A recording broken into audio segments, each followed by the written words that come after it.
మన టాలీవుడ్ లో అయితే జనతా గ్యారేజ్ సినిమా అద్భుతమైన కలెక్షన్లతో దూసుకుపోతోంది. అయితే మలయాళంలో super star Mohan Lal native place లో మాత్రం సీన్ అలా లేదు.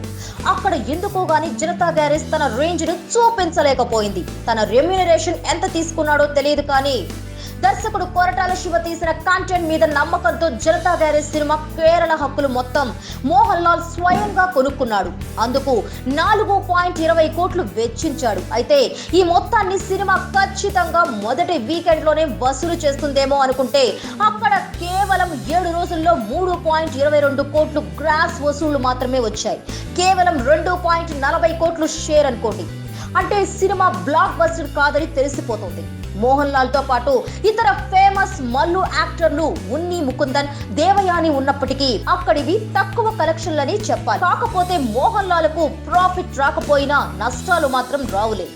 మోహన్ లాల్ తాను వెచ్చించిన 4.20 కోట్ల మొత్తానికి శాటిలైట్ రైట్స్ కూడా కలుపుకొనే కొనుక్కున్నాడు.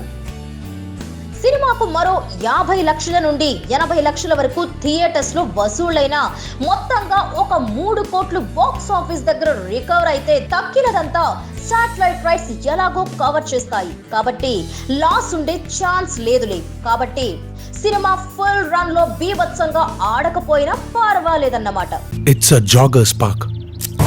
213 చెట్లు ముంబైకి చాలా ఆక్సిజన్ సప్లై చేస్తుంది. నేచర్ తో పెట్టుకుంటే